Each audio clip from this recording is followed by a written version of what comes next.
예, 오늘 그 히브리서 13장의 내용을 우리가 지금 아침 읽었으니까 그거는 좀 생각을 하고 13장이 말씀을 드릴 건데 요한복음 12장 34절 35절을 읽고 말씀 나눠볼게요.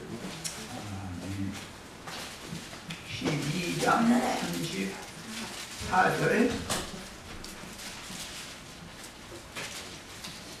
4절 5절 이렇게 말씀하시는 이에 우리가 대답하되 우리는 율법에서 그리스도와 영원히 일어남을 들었노니 너는 어찌하여 인자가 들려야 하리라 하느냐. 이 인자가 누구냐? 예수께서 이르시되 아직 잠시 동안 빛이 너희 중에 있으니 빛이 있을 동안에 다녀 어둠에 붙잡히지 않게 하라. 어둠에 다니는 자는 그 가는 곳을 알지 못하느니라. 너희에게 아직 빛이 있을 동안에 빛을 주내라. 그리하면 주의 아들이 되리라. 예. 우리가 빛의 아들이죠, 그죠? 빛의 아들이면 또 빛이 더 밝은 빛이 오면 또 그 밝은 빛을 추구하겠죠. 그래서 우리의 어떤 소명이 뭐냐면 그런 어떤 빛의 자녀와에 합당하게 우리 스스로가 빛을 증거하는 자가 되어야 되고 또 어떤 증거를 받으면 그 빛으로 받는 것이 우리 그 빛의 자녀들의 어떤 소용이란 말이에요. 자, 은혜가 임한 오늘 아침에 저는 민망이라는 말을 생각을 했어요. 네? 민망이라는 것이 어떤 것일까 이렇게 찾아보니까 참 부끄럽고 어떻게 해야 될지 내가 어떤 행동을 취해야 될지 모를 때 그렇게 민망이라는 말을 쓰죠. 주님도 마르다와 마리아가 동생 나사로가 죽었을 때 그때 그들의 그 반응들을 보고 민망히 여기사 이렇게 이야기했어요. 그건 뭐냐? 주님이 오셔가지고 지금까지 빛과 같은 그런 것을 조명을 해줬고 했는데 그 빛을 모르는 거예요. 말귀를 못 알아듣는 거예요. 그러니까 민망해하는 거죠. 당신께서 지금까지 와서 했었던 일에 대해서 그 의도가 무엇이고 무슨 뜻인지 모르면 그 말한 사람이 민망해지는 거죠. 자, 은혜는 뭐예요? 은혜라는 것은 하나님의 음성을 자기에게 들려오는 음성을 하나님의 소리로 들으면 그것이 은혜죠. 그것을 달리 들으면 뭐예요? 은혜가 아닌 거죠. 그래서 저는 신앙의 실력이라는 건 어떤 거라고 보냐면요. 우리가 장성한 자다 이런 거는 나에게 주어지는 환경이나 나를 통해서 나에게 들려오는 이야기나 이런 것들을 어떻게 나의 유익으로 해석해내는가가 그게 신앙의 실력이에요. 그러죠? 그런데 그것이 달리 해석을 하면 이게 안 되는 거예요. 그죠? 안 되는 게 아니라 대적자가 되는 거예요. 그렇죠? 자, 오늘 우리 형제 사랑하라고 하는 게 이제 13장의 1절이죠. 그죠? 히브리서 13장 1절. 왜 형제를 사랑하라고 하는지, 사랑하는 것이 무엇인지. 그 요한복음에 보면 너희 서로 사랑하라 하고 그러면서 뭐냐면 그 뒤에 딱 붙인 말이 뭐냐면 어두움에 잡히지 말게 하라 이런 말이 바로 붙어 있어요. 그러면 우리가 형제 사랑을 한다라는 것은 어떤 형제가 어두움에 잡혀 있으면 그 어두움이 이것이 어둠이다라고 알려주는 것이 형제 사랑이에요. 그리고 거기에서 빠져나오게 하는 것이 형제 사랑이에요. 그죠? 또 그 우리 누가복음 4장 18절 한 번만 찾아볼게요.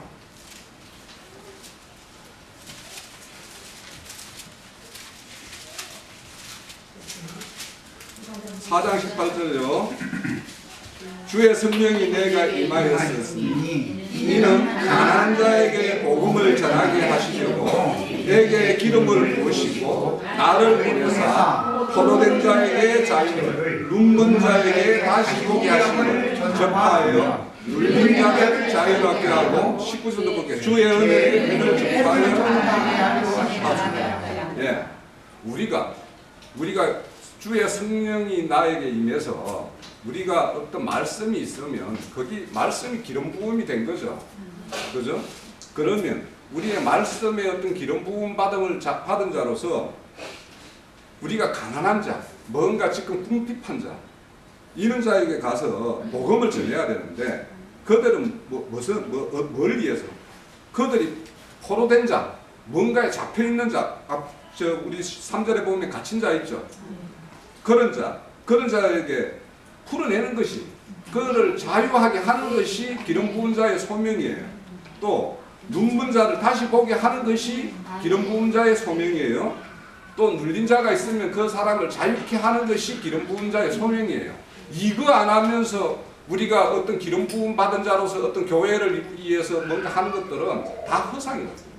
자, 형제 사랑이라는 것은 결국 우리 형제라는 것은 뭐예요? 예수님이 가르쳐줬죠. 하나님의 뜻대로 행하는 자라야 나의 형제요 자매요 어미라고 이야기하죠.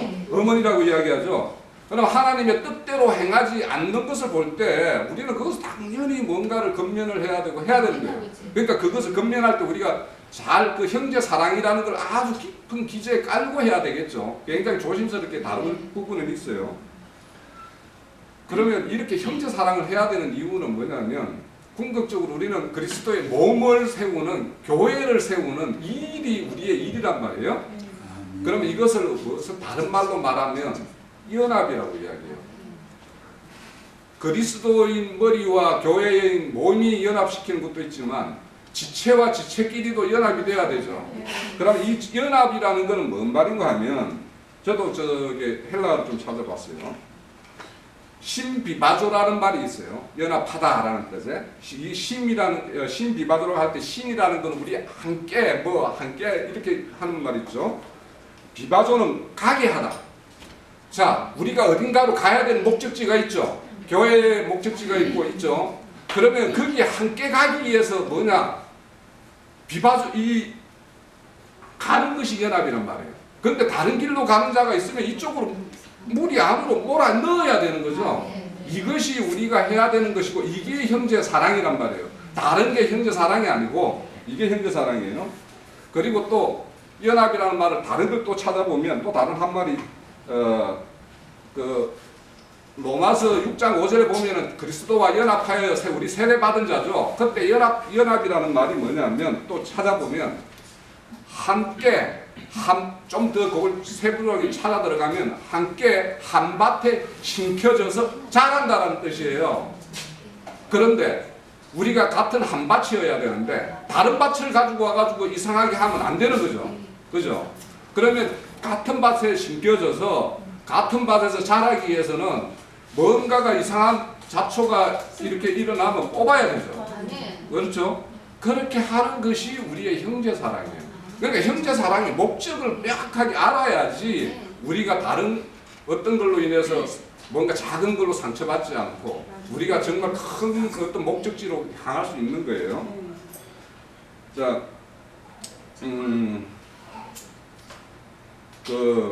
지난주에 우리 그 카페에 필연이라는 거는 우연의 옷을 입고 온다는 그 동영상을 보셨죠, 그죠? 많은 분이 보셨을 텐데,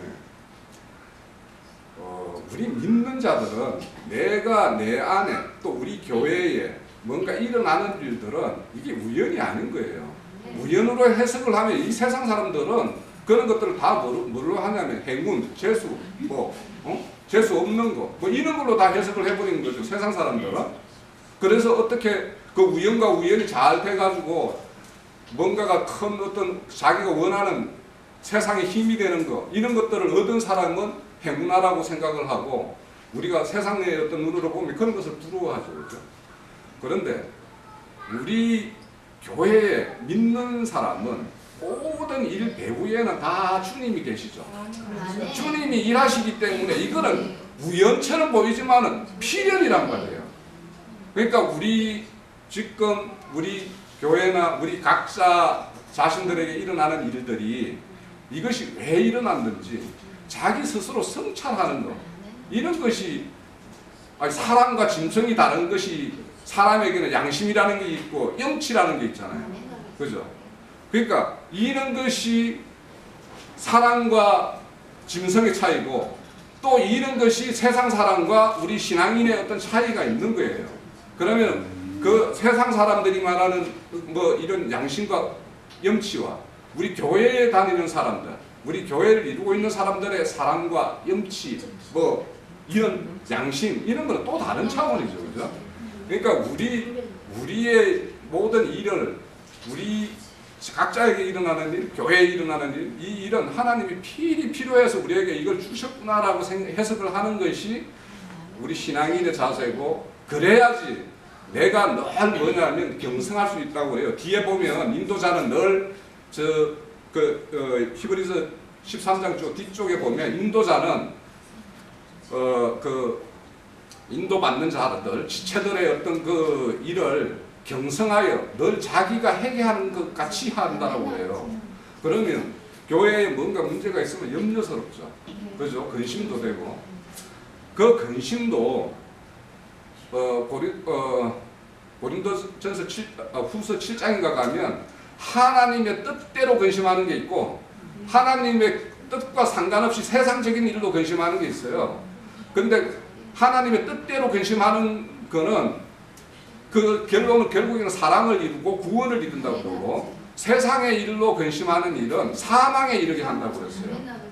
그러니까 우리가 하는 근심과 이런 것들이 교회의 어떤 풍성을 이루고 교회에 몸을 세우는 어떤 이런 일이라고 저는 믿어요. 네, 그런 일 아니면 하면 안 되죠, 우리가. 자, 그러면 우선 우리가 교회에 있으면 선한 일을 해야 되는데, 이 선한 일이라는 게 무엇인지, 그러니까 하나님의 뜻대로 행하는 것이 선한 일이죠. 그죠? 그러면 하나님의 뜻이 무엇인지, 주님이 이 땅에 오신 거는 하나님의 뜻을 가지고 왔고 그 뜻을 성취시키기 위해서 오셨는데, 그 뜻이 무엇인지 이거는 우리가 명확하게 해야 돼요. 여기에서 벗어나는 것들은 아무리 인간적으로 겉으로 보이더라도 선이라고 말할 수 있어, 세상 사람들이 선이라고 말할 수 있어도 교회의 선과는 전혀 다른 거란 말이에요. 하나님의 뜻은 뭐냐? 요한복음 6장 39절 41절에 보면 마지막 날에 주님에게 주어진 모든 자들을 다 살려서 영생으로 하는 것이 하나님의 뜻이라고 그랬어요. 예? 그러면 거기에 영생으로 하는 것이 뭐냐? 하나님의 창조 완성이에요. 창조 완성이라는 것은 우리는 지금 새 창조를 받아서 이제 창조 완성으로 가기 위해서는 자라야 될 거 아닙니까? 그러면 우리가 뭔가 선을 행하고 하는 것은, 교회 중에 선을 행한다라는 것은 그 사람을 자라게 하는 거예요. 자라게 못하는 뭔가가 막고 있으면 그것을 쳐내주는 것이 우리의 선이에요.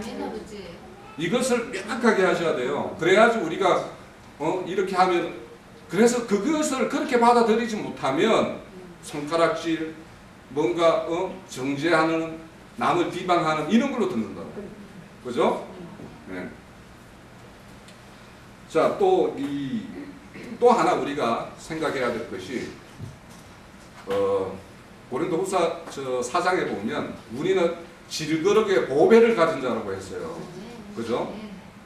그런데 대부분 사람들이 내 안에 보배를 가졌으니까 이 질거룩이 금거룩을 되기를 바라요. 네? 금거룩이 되고 은거룩이 돼서 남들이 이렇게 뭔가 폼나 보이고 뭔가 막 이렇게 돼 보이는 것이 이렇게 나타나는 것을 추구해요. 우리는 여전히 뭐냐면 질거룩이에요. 하나님의 보배는 질거룩이 깨지는 소리가 날 때, 금가는 소리가 날 때, 이렇게 시끄러운 일이 생길 때, 이때 그 사람 속에 있는 보배가 보이는 거예요.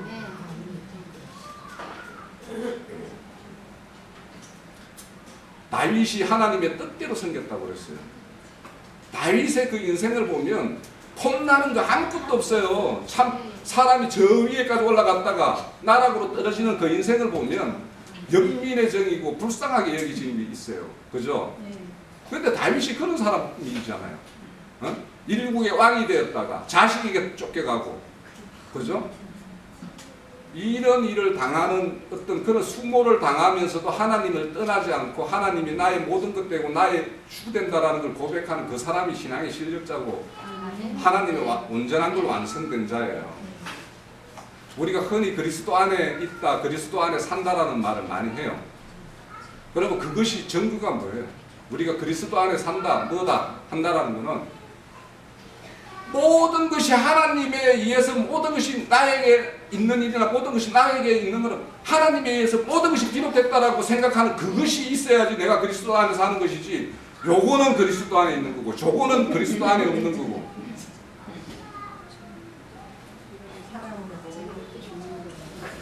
하나님은요, 우리 인간의 실상을 우리를 지은 분인데 인간의 한계를 왜 모르겠어요? 너무도 잘 알죠. 그 한계가 없고 하나님이 어떻게 이렇게 십자가 피만 뿌려주고 해서 그러면 그 사람이 온전히 구원으로 이르렀다고 하면은 성령이 왜 와요? 올 필요도 없죠. 우리는 하시라도 그런 어떤 곁길로 갈 수 있는 소질을 가지고 있는 자이기 때문에 그 곁길로 나가는 것을 막기 위해서 성령님이 오셨잖아요. 그러면 성령의 음성을 들어야 돼요. 성령의 음성이 은혜 가운데 거하게 하지, 은혜 아닌 이런 것에 거한다라면 그 사람의 어떤 성령의 이끌림을 받는 게 아니죠.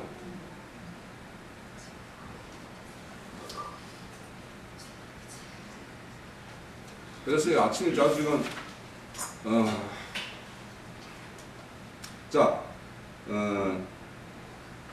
우리는 하나님 앞에서 화목을 이루어야 돼요. 이 화목을 이루기 위해서는 우리의 어떤 화목이 우리 사람들끼리 이렇게 하기 외회하게 지내는 이런 것이 아니잖아요. 그죠? 화목을 이루기 위해서는 더 견고한 어떤 날씨가 시술이 날줄과 시술이 이렇게 직조가 되기 위해서는 어떤 외부의 힘이 가해져야 돼요. 외력이 와야 돼요. 그러니까 하나님이 우리에게 뭔가 힘을 한번 힘을 강하게 밀어붙였다가 또 뺐다가 이렇게 한단 말이에요. 이럴 때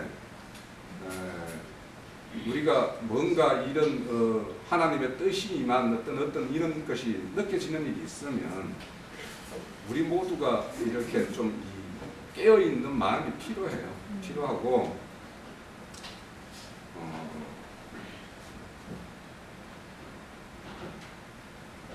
하나님의 어떤 의중이 우리에게 읽혀지면 그것을 조용히 행하는 것이 또 필요해요.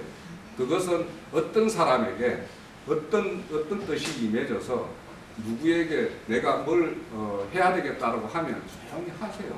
그걸 하는 것이 도리예요. 그래서 전화도 하고 문자도 하시고 그걸 혼하게 할 필요는 없겠지만 조용히 그렇게 건면하고 그런 것들이 우리가 해야 될 도리예요. 그것이 저 뒤에 보면 그 히브리서 3장 보면 형제를 대접하는 사람 있죠. 형제를 대접하라. 우리는 하나님의 어떤 대접을 너무도 크게 받은 자예요. 이미 우리가 그것을 그 대접을 하나님께서 우리에게 대접한 것이 그 크기가 우리가 가늠하기 어려워서 별로 피부에 안 와닿을지 모르겠지만 우리가 흔히 입으로는 독생자 예수의 피로 우리가 구원받은 사람인데 말은 하지만 그 크기를 우리 가늠 못해요. 잘. 그죠? 그 크기 가늠이 됩니까? 그 크기가 가늠되면 기절해서 안 죽겠어요 다. 그죠? 그러니까 그 가늠이 잘 안 돼요. 그러니까 안 되지만 하나님이 이미 다 대접을 했어요. 네? 그러니까 우리 가운데 어떤 일들도 우리가 하나님이 우리 다 각자를 대접해 놓은 어떤 지체들이란 말이에요.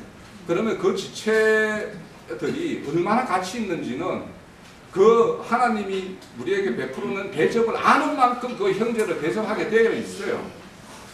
저 옆에 있는 볼품없는 저 형제 자매도 하나님의 피를 들여서 하나님의 온전 생명을 들여서 산 재물이라고 생각하면 그 형제 지체들을 가지고 우리가 어떻게 손가락질을 할 수 있겠어요. 그렇죠? 그런 어떤 걸 말하는 것 같고요. 정말 좀 약간 흥분이 좀 돼서 저는 굉장히 좀 죄송한데 좀 그랬어요. 제가 아침에 말씀을 들으면서.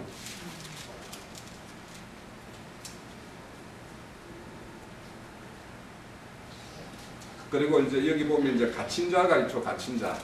아까 말씀드린 대로 갇힌 자는 어떤 육신의 몸이 갇힌 자도 있고 영적으로 정신과 생각이 갇힌 자도 있어요. 그러면 그 갇힌 자의 모습을 보면 우리가 여기 보면 갇힌 자처럼 내가 나는 풀려 있지만 그 갇힌 자처럼 생각해야지 그 사람하고 동병상련의 어떤 마음을 좀 나눠야지 그 사람을 풀어낼 수 있어요. 그죠? 그래서 바울 사도가 그랬죠. 나는 유대인에게는 유대인으로 헬라인은 헬라인으로 이방인은 이방인대로 그렇게 한다라는 것이 그게 이제 큰 자가 할 수 있는 것인데 그런 것처럼 우리도 그런 갇힌 자가 보이면 예전에 내가 갇힌 자였고 뭔가에 앞으로 내가 얼마든지 하나님의 어떤 손길에서 또 갇힌 자가 될 수 있어요. 예? 그러면 그럴 때 어떤 겉면으로 저 형제와 함께 거기에서 빠져나올까 이런 것들에 대해서도 우리가 늘 생각하는 것이 이제 형제 사랑이 될 것이고 오늘 뭐 3절까지 했나요? 4절까지 했나요? 네. 그래요. 3절까지 했는데 여기 보면 그 히브리서를 아마 여기 보면 이제 바울 사도가 쓰지 않았을까 이렇게 추측하는 것 중에 하나가 이제 이런 3절의 어떤 의미도 있어요. 바울 사도는 갇힌 자였죠. 예? 진짜 몸이 갇힌 자였었어요. 그죠? 그 몸에 그분이 그 옥에 갇혀서 쓴 게 빌립보서, 에베소서, 빌레몬서, 또 뭐죠? 골로새서 이런 4권을 썼어요. 그래서 주님이 왜 이렇게 갇힌 자를 생각하라는 것은 여기에 다른 어떤 지체가 이런 악한 것에 갇혀 있는 이런 부분에 대해서 생각할 부분도 있지만 사도 바울이 지금 왜 옥에 갇혀 있는지 갇혀 있으면서도 그 사울 바도는 갇혀 있는 자가 아니고 자유하는 자죠. 그 빌립보서라는 책은 기쁨의 책이라고 그래요. 예? 갇혀 있지만 기뻐하는 자, 그죠? 그러니까 우리 스스로가 제가 이제 교회에 와가지고 제일 처음으로 이해 안 됐던 말이 하나가 있어요. 부속이라는 말을 쓰는 거예요. 우리가 이제 세상 말로 말하면 부속이라는 게 제가 한자를 안 찾아봤지만 왜 이렇게 부속이라는 말을 썼을까? 아니, 진리를 자유케 한다라고 했는데 왜 이 부속이라는 말을 썼을까? 가둬 놓는다고 생각해요. 그런데 그걸 한자 의미로 어떻게 생각하든 간에요. 우리는 하나님 안에 갇혀 있어야 돼요. 자, 봐보세요. 양무리가 울타리 밖에 벗어나면 들짐승의 밥이 돼요. 그죠? 우리는 하나님의 그 울타리 안에 있어야 되는 거예요. 예? 그래서 이 구속이라는 말, 이거를 이제 우리 같이 늘 어떤 곁길로 갈 수 있는 소지가 있는 사람들은 하나님이 그렇게 딱 붙들어 놔야지 사실은 그게 생명을 유지하는 길이에요. 그죠? 그래서 이제 여기에 이렇게 갇힌 자, 바울 사도의 어떤 갇힘이나 아니면 악한 영에 갇힌 사람이나 이런 사람을 볼 때 바울 사도의 갇힘을 보면서 저 영적으로 자유함을 우리는 바라봐야 되고 영적으로 이렇게 악한 것에 갇혀 있는 사람, 몸은 자유하지만 그 사람들의 어떤 갇힘이라는 것은 그 무적인 같이 끄집어내기가 어려운 어떤 기품에 있는 거죠. 그래서 이런 자들을 이렇게 볼 때 우리의 어떤 그 구원의 크기를 이런 걸 비해서도 우리는 그런 데에서도 우리의 구원의 기쁨이 어떤 것인지를 알아야 돼요. 그런 거 보면서도 알아야 되고 또 그러면